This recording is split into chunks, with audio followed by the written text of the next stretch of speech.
It's nice to have you join me today. Today is less of a reaction and more of an explanation or background. I have seen a lot of great positive comments this week about Bidenomics. And I want to help everyone understand the blueprint of these goals so there's less surprise. And it's interesting to see how things are playing out. Obviously, there's a lot of charades between the Republicans and Biden over this very conflicted situation that they're in as a result of Bidenomics. But I think if I can provide you some background and understanding of the blueprint of the basis for the Bidenomics and the goals of it, you'll see that this position that the GOP is in is actually intentional and actually part of the goals for this program. So, I'm Elizabeth. I started working with my classmate Jake Sullivan in 2016 on the Hillary Clinton campaign. Though for those of you who are new and joining me on the channel for the first time, I've worked over 10 years in the political realms. I mentioned on my Facebook page that I can link below and you can check out. I did start my political career or political experience, at least in 2009, with cousin Senator Alexander, working in his office. And I come from a conservative background and family.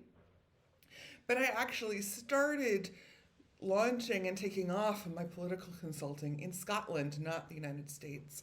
But it was because of this front row seat in British politics leading up to Brexit that I then went back and started working with Jake in United States politics and the disruption that was coming there. So that's a little bit of a roadmap of where my background is coming from. Jake and I went to Yale together. We both were on the crew programs together and got to know each other fairly well through those communities.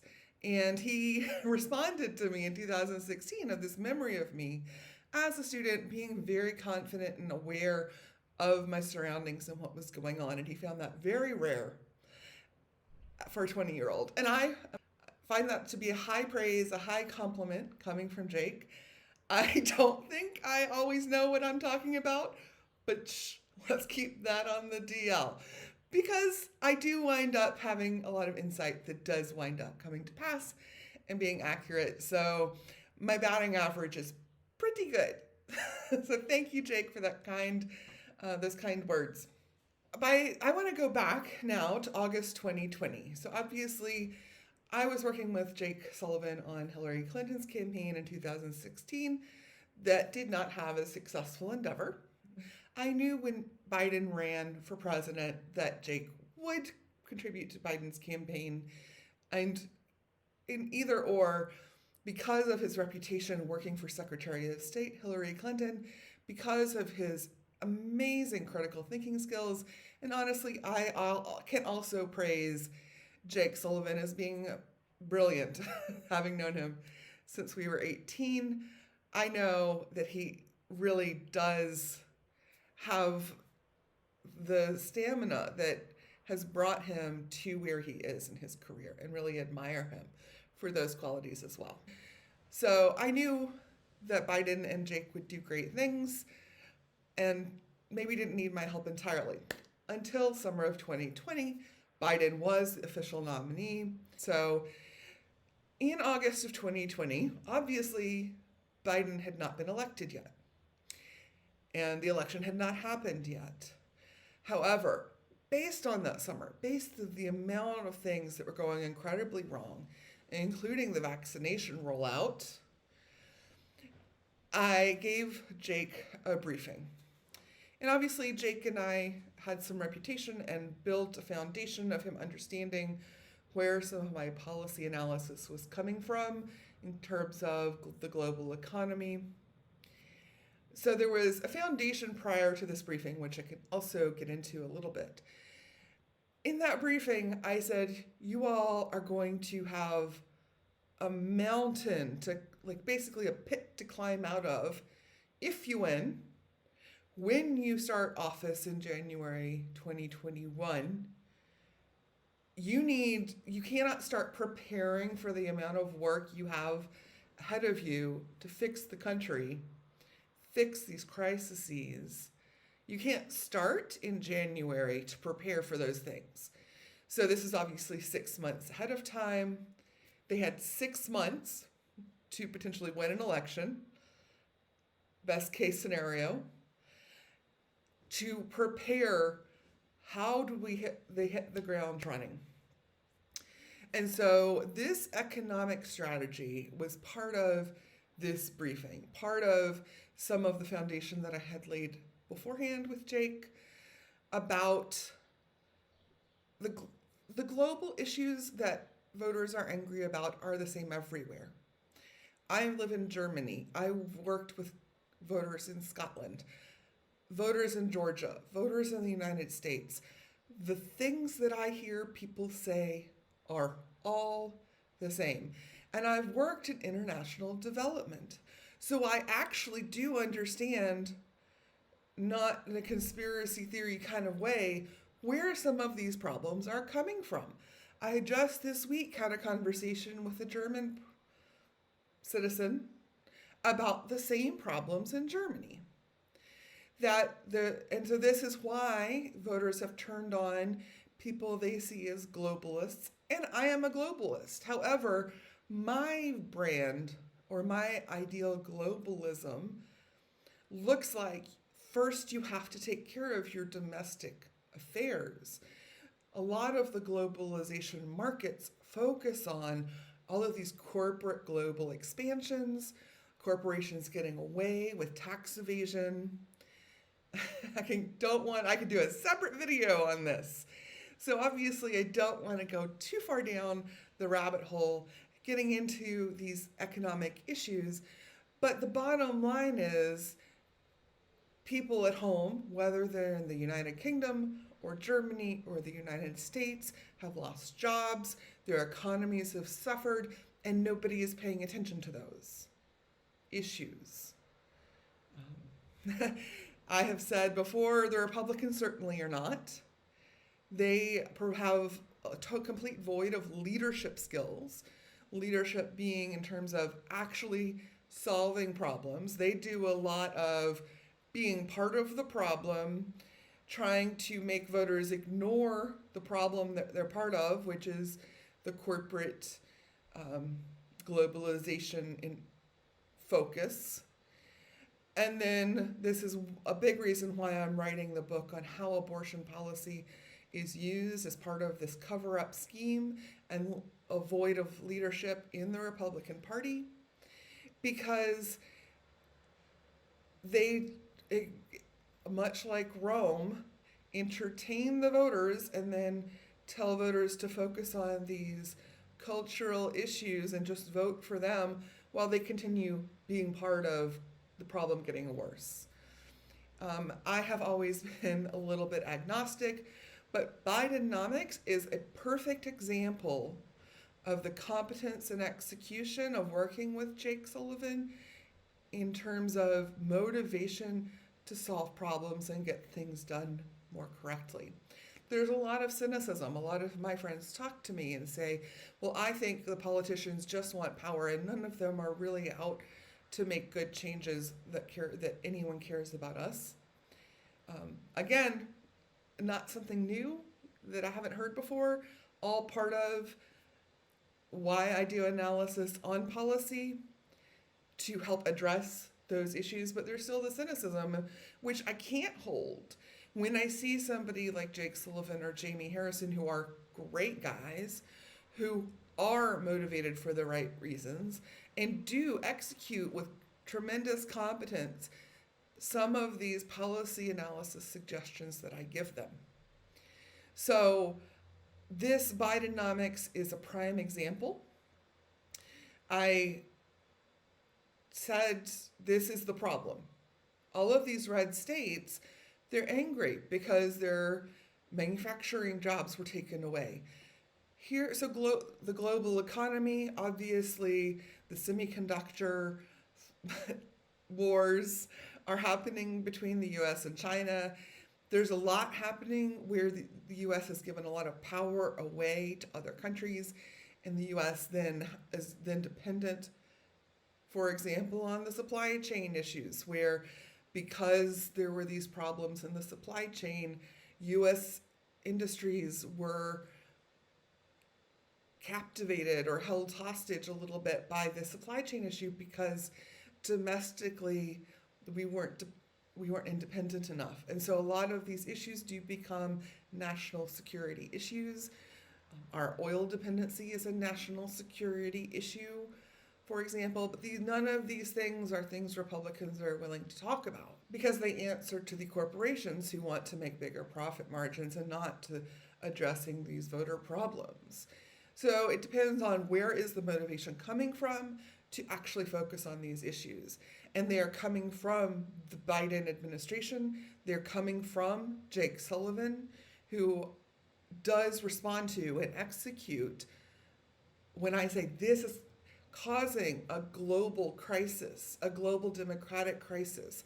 And Hillary Clinton gave a private video conference to global corporations that piggybacked on what I've been telling Jake, that global corporations need to care about these problems, these political disruptions that happen when people are so unhappy lead to economic disruptions.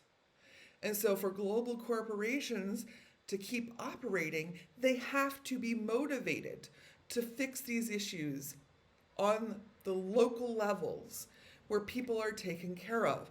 Because if they do not, they lead to big global disruptions.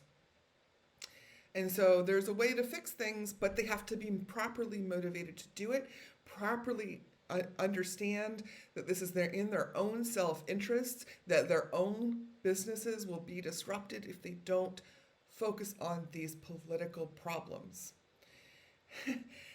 That said, this is part of my briefing. There's this tremendous opportunity for Biden going into a potential new administration to make domestic manufacturing the focal point.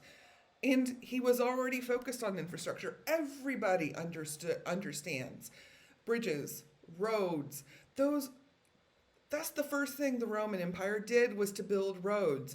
You cannot have an interconnected society without interconnected transportation. Obviously, in Europe, rail is a much more utilized part of that transportation network than in the United States, and efforts can be made to improve that. And I know that Pete Buttigieg has been focused on that.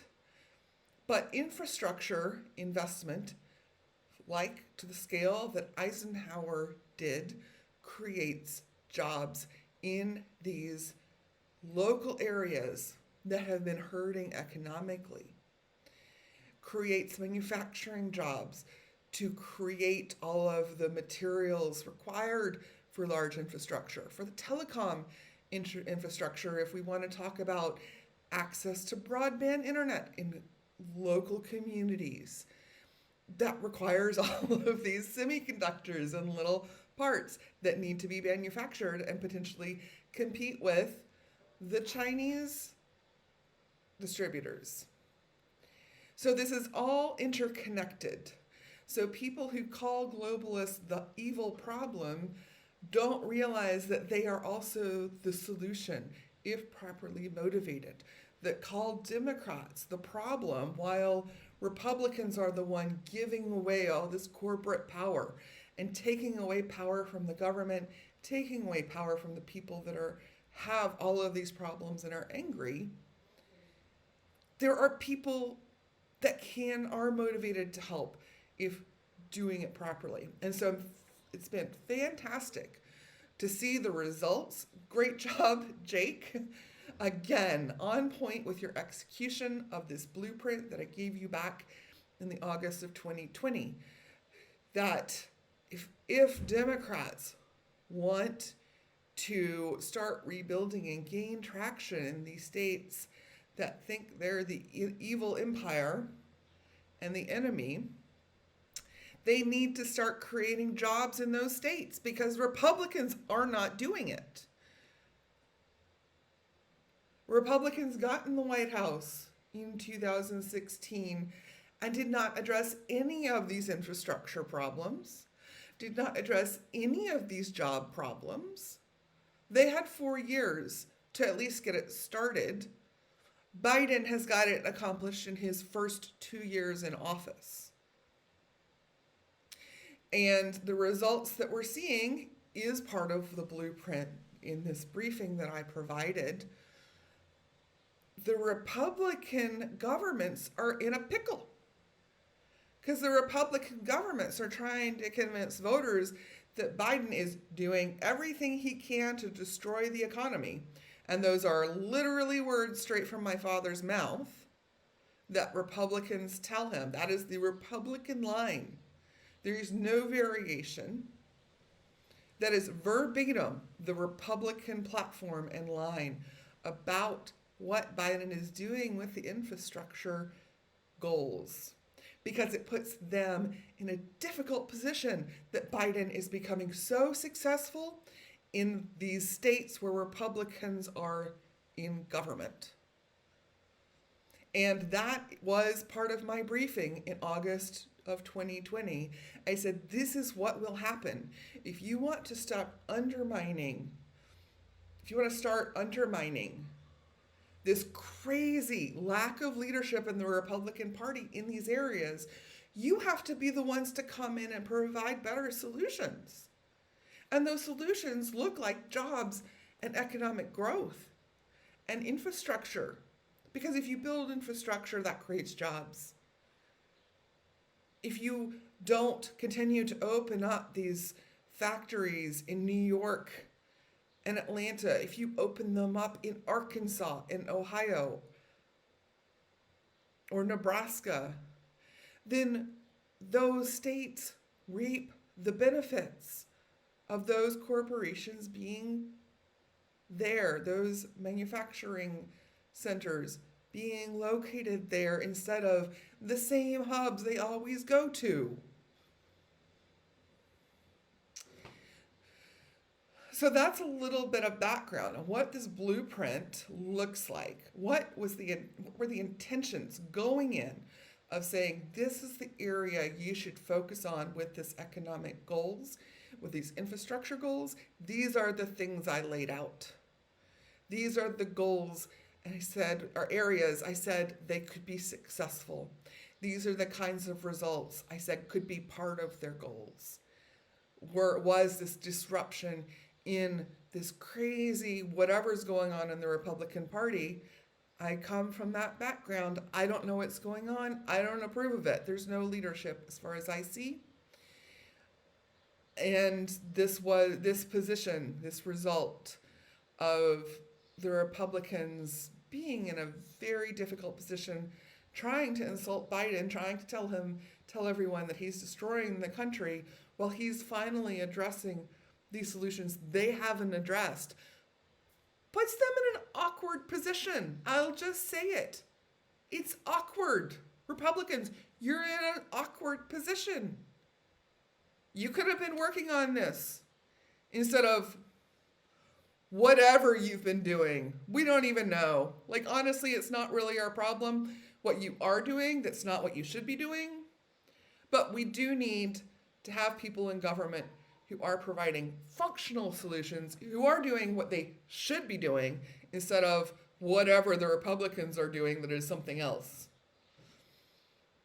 So that's my motivation, is functional government to overcome these political disruptions that do lead to economic disruptions.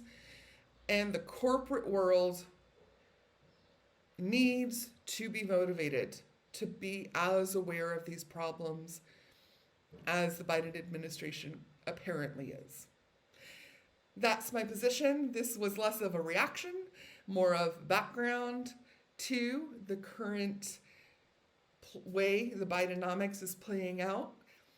Again, shout out to Jake Sullivan, who's been executing all of these policies with his team, with the Biden team.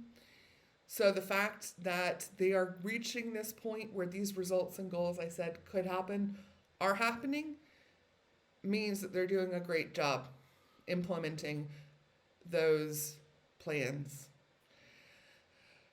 Hope you're all surviving. Hot summer. Happy 4th of July to Americans in my audience.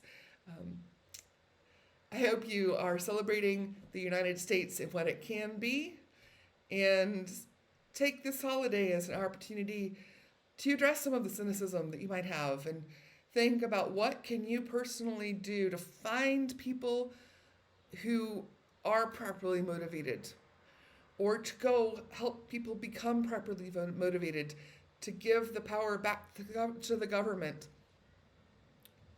to fix these problems that are definitely here.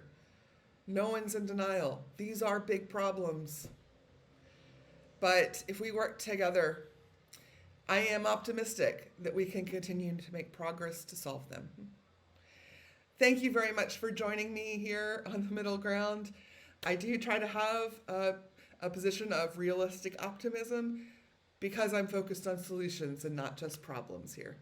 Thank you so much for joining me. Happy Independence Day.